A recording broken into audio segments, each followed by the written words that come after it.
Naka-play na yan? Oo, naka-play na. Ako nga pala si Ronnie Swan o mas kilala sa pangalang Boy Tapang. Ako po ay taga Cebu at tubong probinsyano. Ako din pala si GB Antig, barkada ni Boy Tapang o mas kilalang GB Tapang. Itong video na po na gagawin namin, ito po ay public apology. Alam ko pong mabibigla kayo kasi wala naman kayong narinig na may bagong issue ako kung bakit nagawa ko ng public apology.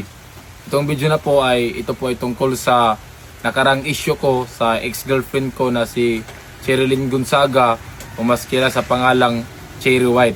Gusto lang po namin humingi ng sorry sa lahat ng mga taong napaniwala namin sa mga sinasabi namin about kay Cherry White.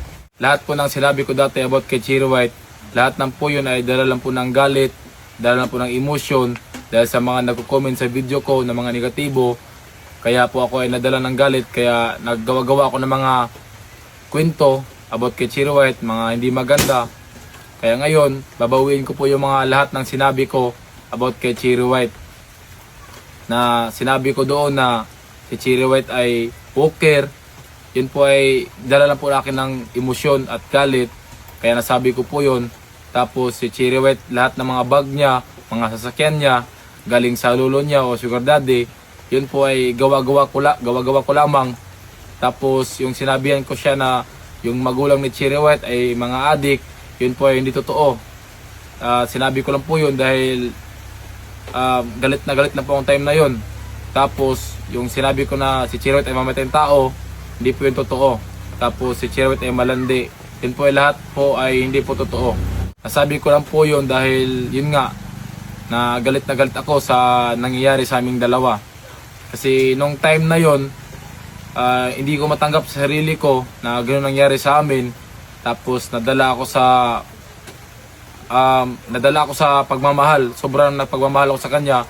Kaya hindi ko ma-imagine na ganito yung mangyayari. Kaya nasabi ko yung mga gano'n dahil sa sobrang pagmamahal.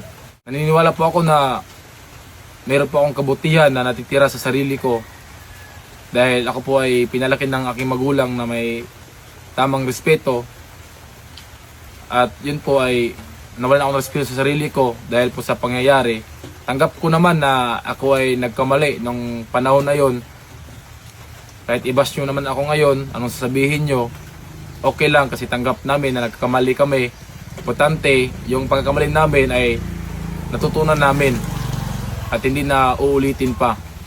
So, gusto ko lang humingi ng sorry sa lahat ng mga tao. Siyempre, kay Cherry White, mag-sorry na rin ako sa personal sa kanya.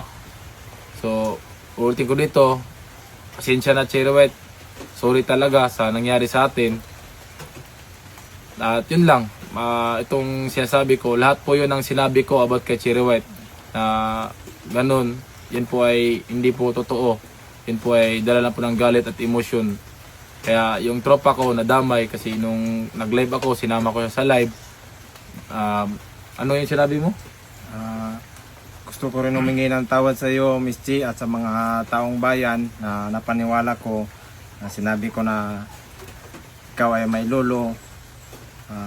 Hindi po yun totoo. Nagawa ko lang po yun dahil sa galit, dahil pinuprotektahan ko yung barkada ko, subli tropa ko, nasaktan din ako. Kaya nilabanan ko din siya. Kaya kung ano man yung nasabi ko sa iyo, Miss Chi, sorry, umiyak ng tawad sa iyo. Bunga lang yun ng galit dahil nasaktan yung tropa ko. So yun guys, pasensya na po.